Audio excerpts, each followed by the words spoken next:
Hello friends, this is Vision Overseas. We are providing both online and offline coaching with most repeated and authentic practice material. Once you join our coaching, you will be updated with latest practice material for next quarter. If you have any question or query, you can visit our website thevisionoverseas.com, and even you can contact us on given WhatsApp number for more details. Thank you.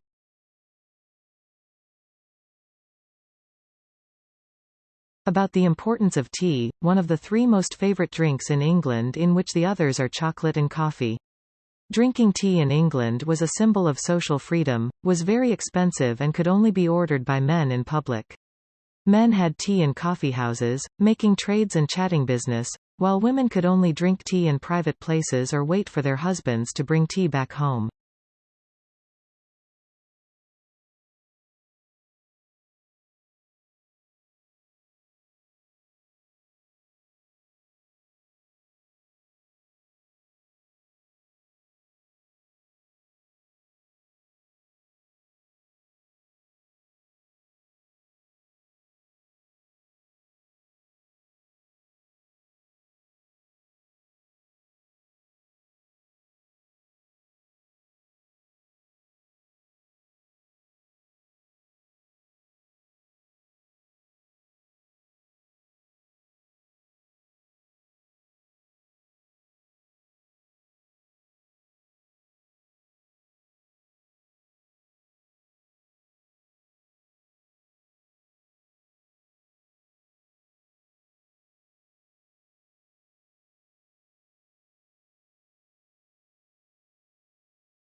Andrew Carnegie was born in Scotland in 1835. His family moved to America when he was 13 and settled in Pittsburgh.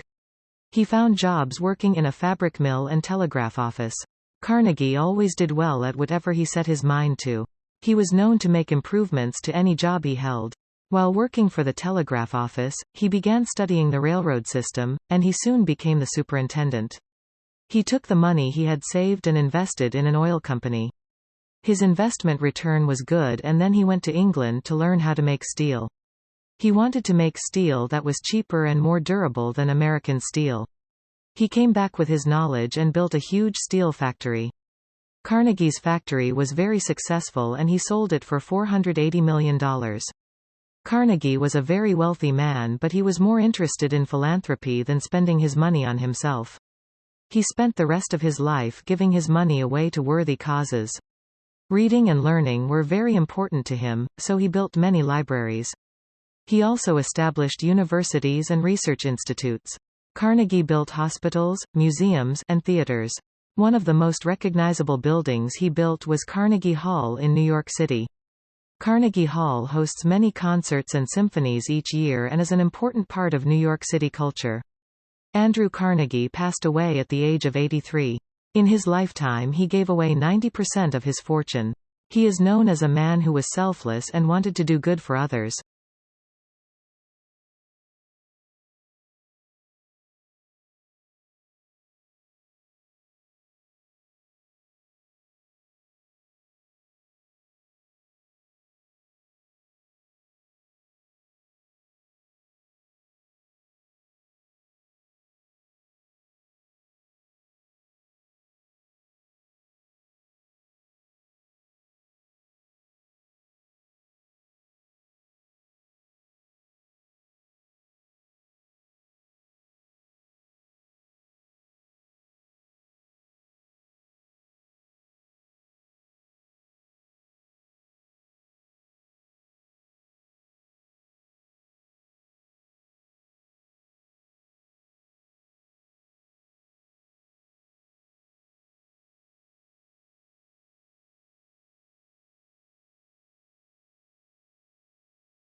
I suppose you wouldn't expect perhaps to find a mathematician in a museum of historical objects, but actually the objects that I've been drawn to in this museum have quite a lot of mathematical significance.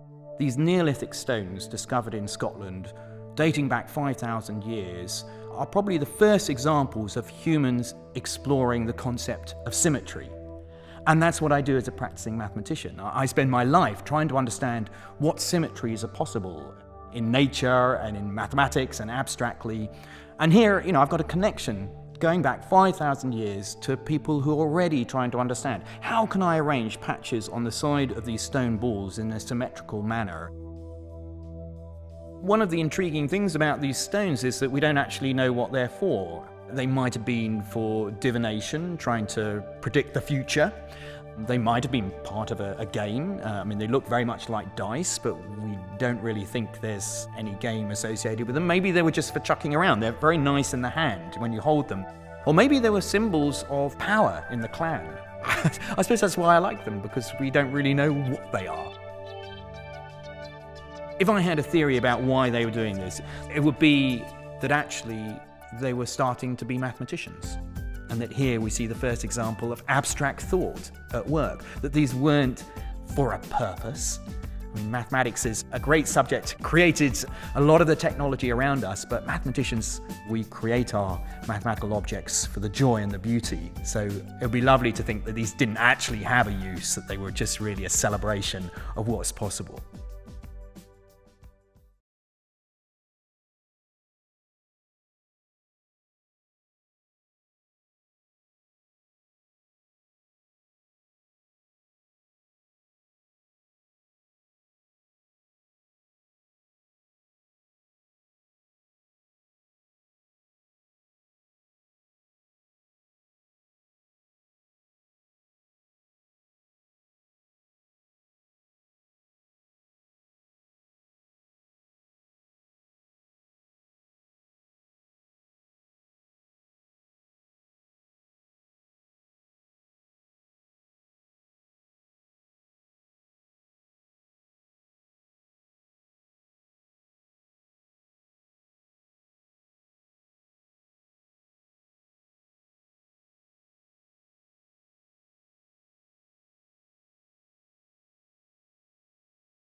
the golden age of American agriculture.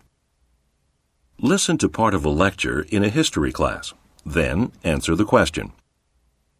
We call the first 2 decades of the 20th century the golden age of American agriculture. What were the factors that made the period the golden age of American agriculture? Who can offer some reasons?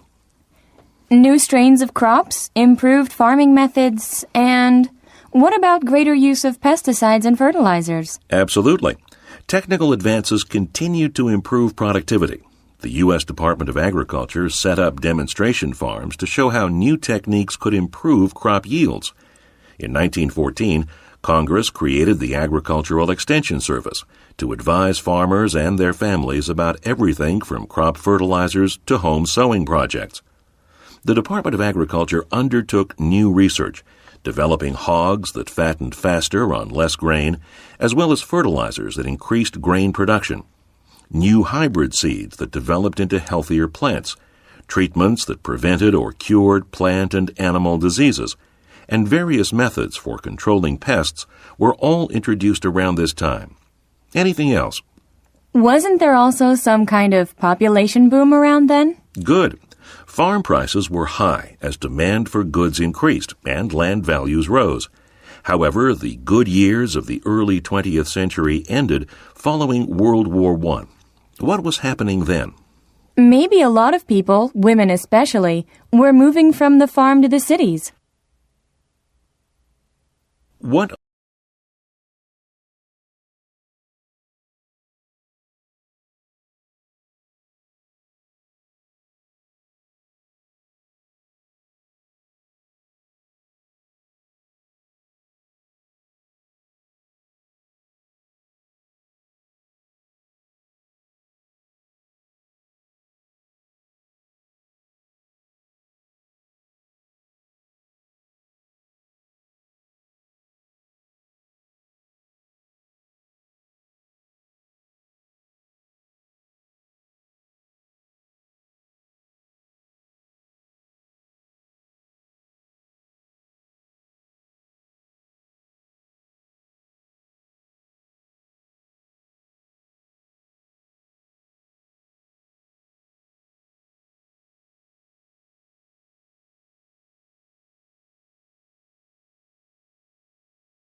Listen to a conversation between 2 students. Am I ever glad to see you? We don't have much time left before our presentation, only the rest of this week. Let's talk about what we still need to do. Do we have that much left to do? I was under the impression we're just about ready. I've got all my data, the graphs and photos of the mountain. We better go over what we have. Oh, sure, but I have hockey practice in half an hour. This won't take long, I hope. Now, I'll do the introduction. First, I'll talk about how the geologists at Volcano Watch detected another tiny earthquake on Stone Peak 2 weeks ago. The quake registered only 0.8, but they think it could be a part of a series of small quakes that precede an eruption. Then I'll give the history of the eruptions in that area. How far are you going to go back? 2,000 years. That's the last time Stone Peak erupted. I won't go over every little eruption, just the 6 or 7 major ones in the range. Then I guess at that point I'll turn it over to you. And I'll show my graphs. No, maybe the pictures first. At least this one of the bulge. George Davidson at the observatory gave me all these photographs. I still have to make slides out of them, and of my graphs too, but that won't take long. Aren't they awesome? Some really good shots of the mountain. You can really see how much the bulge has grown. It's grown. How much? A few inches? A few inches a year for the past 6 years. The bulge is forming because a chamber of magma below the surface is growing. The Earth's crust is being bent and bent. A few inches a year is a lot of bending, and sooner or later, it'll start to break open. Then there'll be a show. First, I'll show them the color picture, then the graphs showing the eruptions over the past 6 years, and then the series of black and white photos showing the bulge. It shows up better in black and white. Then, when you're through with the slides, we should probably allow enough time for questions. Yeah, that sounds good. That should about wrap it up. See, we're all set to go. Number 1.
through 2.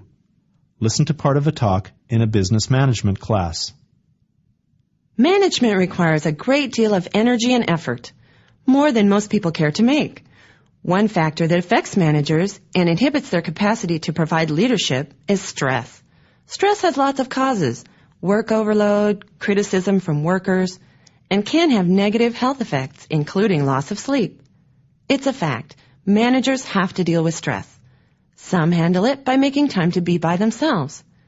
Most have some favorite place or pastime, a beach to walk on, maybe a stream to fish in, or a game to play with the kids.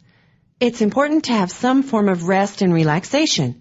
Creating art, working with your hands, gardening, playing sports, the list goes on. Rest doesn't always mean inactivity. For some people, exercise is rest.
A volcano is a vent in the earth which erupts when hot liquefied rock or magma moves to the earth's surface, pouring out as lava.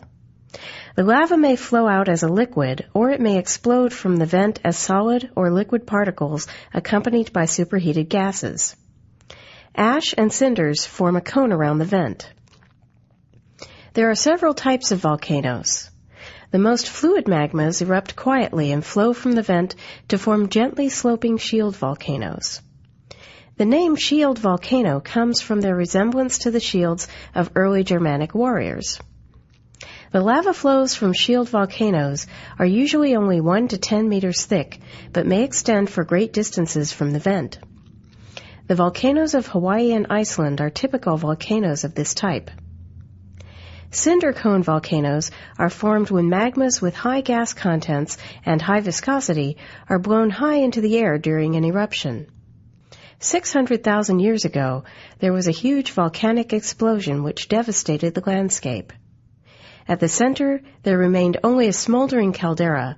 Yellowstone's famous geysers and hot springs lie within this giant basin.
Few cities had a worse location than St. Petersburg in Russia.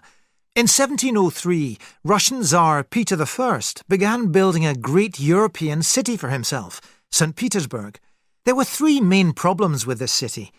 Firstly, he decided to construct his beautiful capital at the mouth of a river. The land around the site was underwater most of the time and was either frozen or flooded. Over 100,000 construction workers died working in such difficult conditions. The second problem was the availability of construction workers. Few people lived in that area, and the high death rate meant that Peter needed to bring in a constant supply of replacement workers from other parts of Russia.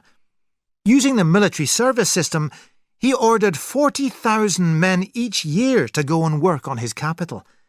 The men were expected to provide their own tools and food for the journey, often with soldiers watching over them, and they were chained together to prevent them from running away. Illness was everywhere, and punishments went from whipping to death. The final problem was supplying the materials themselves. Whole forests were cleared to provide wood, hills flattened, and lakes filled in. Stone became so hard to find that Peter banned anyone else in Russia from using it. It was a truly impossible city to build and made him unpopular.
Okay, so we've discussed the mosquito's appearance and life cycle.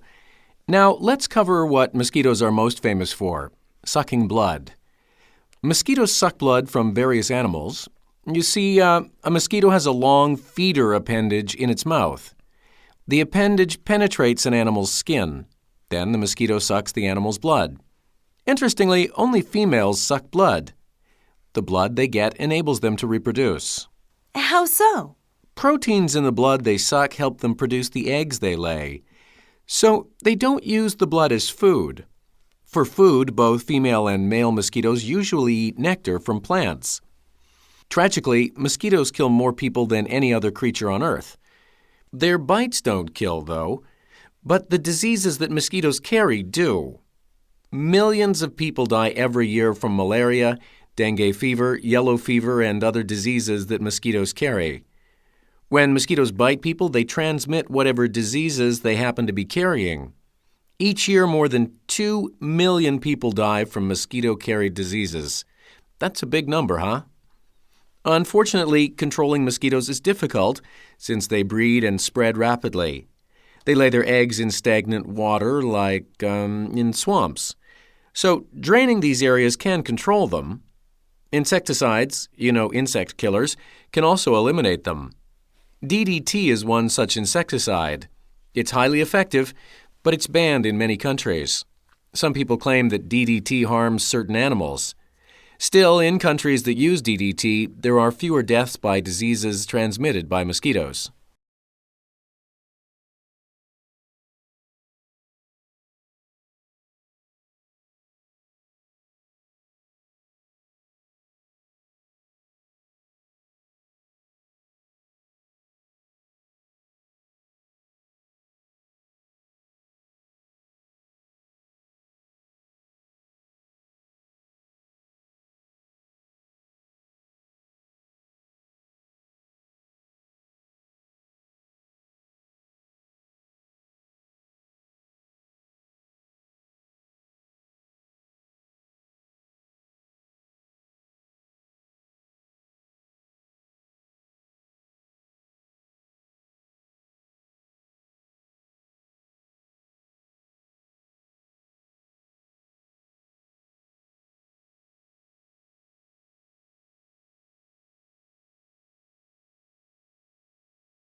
Earlier this year, I was driving through the countryside with a girl of 6, and she pointed out some flowers by the wayside.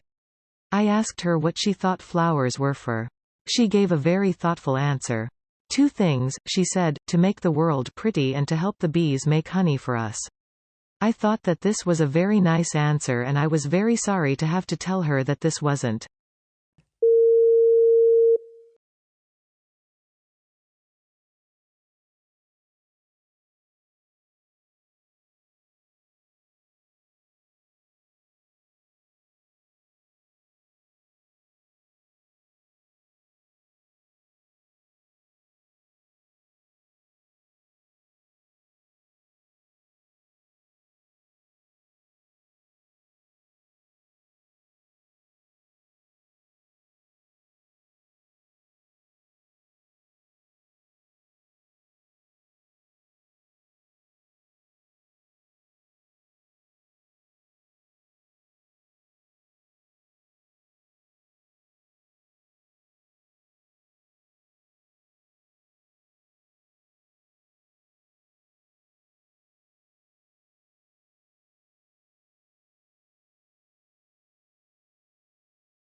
When parents are asked how they handle their very unruly children, most will admit that they are likely to use physical forms of punishment.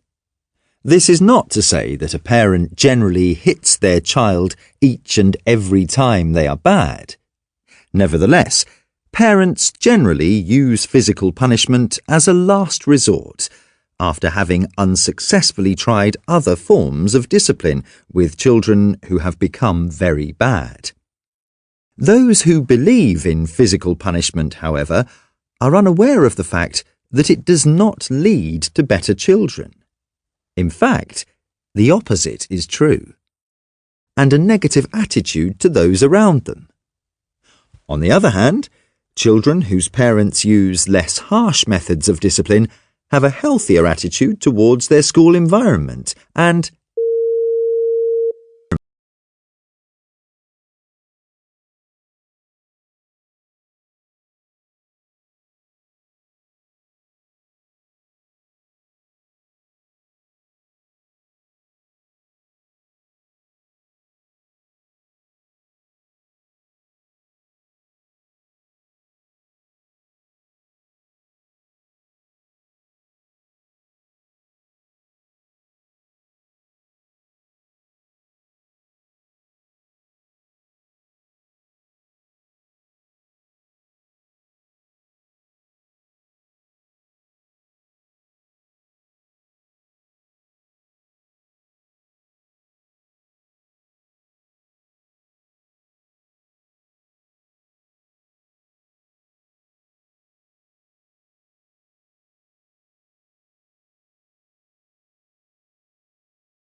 There are a couple different stories you can tell about our economy. One goes like this. 8 years after the worst economic crisis of our lifetimes, our economy has created jobs for 71 straight months. That's a new record. Unemployment has fallen below 5%. Last year, the typical household saw its income grow by about $2,800, the biggest one-year increase ever. And the uninsured rate is at an all-time low. All that is true. What's also true is that too much of our wealth is still taken by the top. And that leaves too many families still working paycheck to paycheck without a lot of breathing room. There are 2 things we can do about this. We can prey on people's worries for political gain, or we can actually do something to help working families feel more secure in today's economy. Count me in the latter camp. And here's one thing that will help right away. Making sure more of our families have access to paid leave. Today, having both parents in the workforce is an economic necessity for many families. But right now, Millions of Americans don't have access to even a single day of paid sick leave.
Now, as you know already, there will be a midterm exam next week.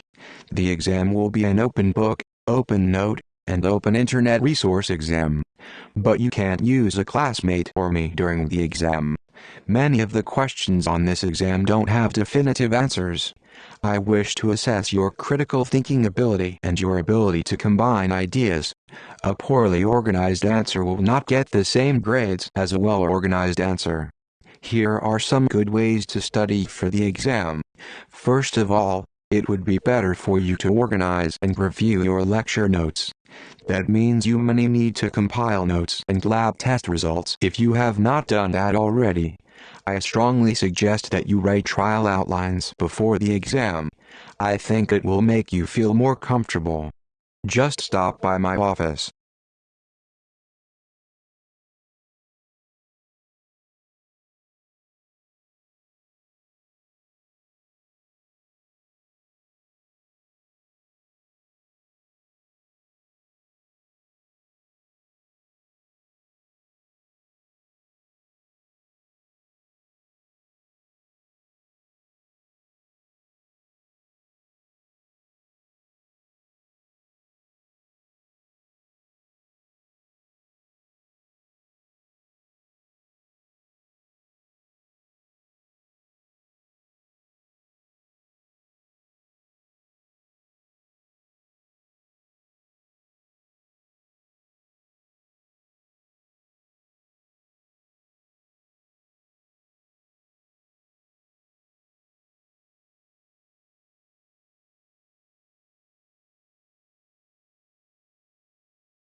There are hot peppers like the jalapeno, and then there are incendiary peppers like the legendary habanero.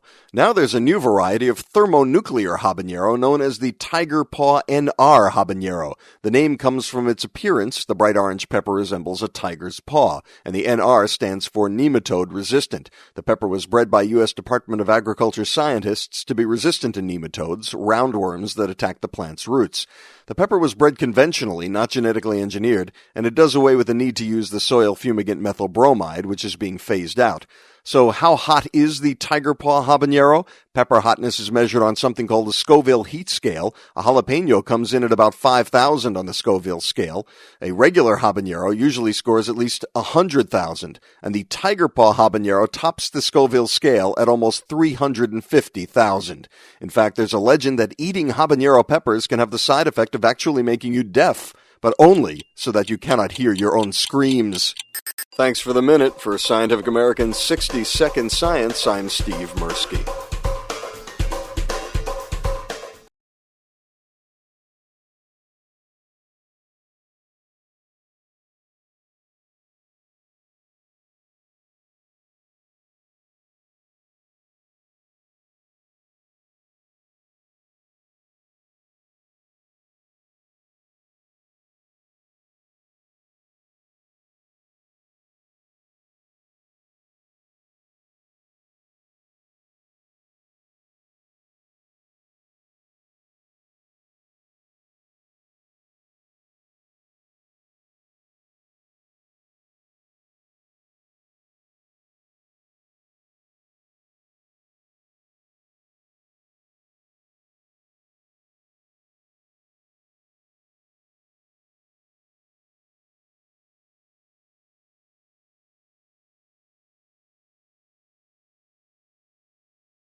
This is Scientific American's 60-Second Science. I'm Karen Hopkin. This'll just take a minute.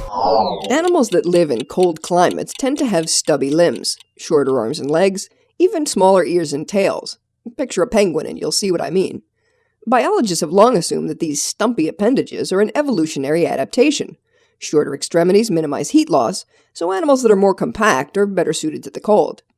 But scientists from Ohio say that temperature may have a more direct effect on the length of an animal's limbs, because they find that turning up the heat helps cartilage grow, results that were published in the Proceedings of the National Academy of Sciences.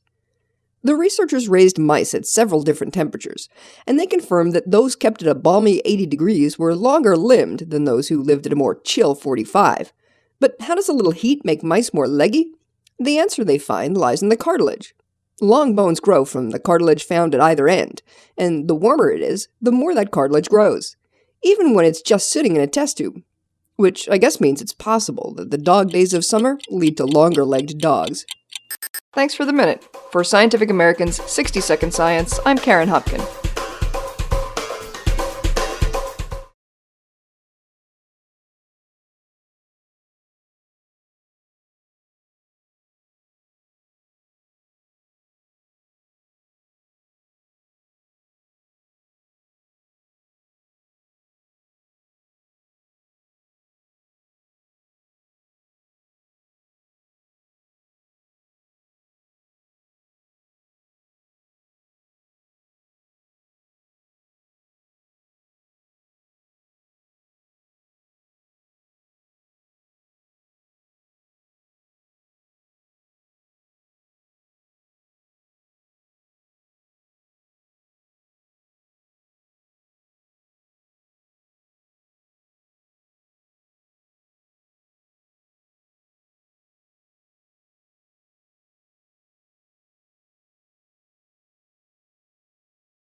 We are on track for 1 billion tobacco-related deaths this century.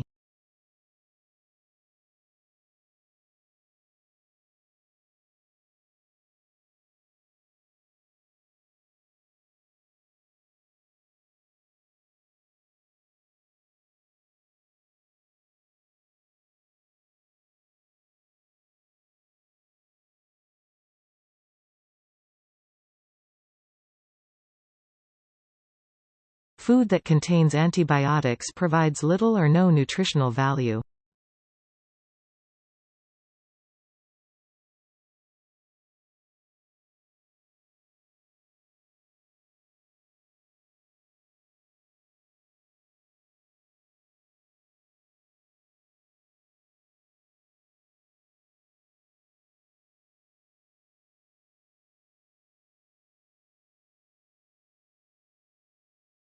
Weather forecasts will have a big change in the next century.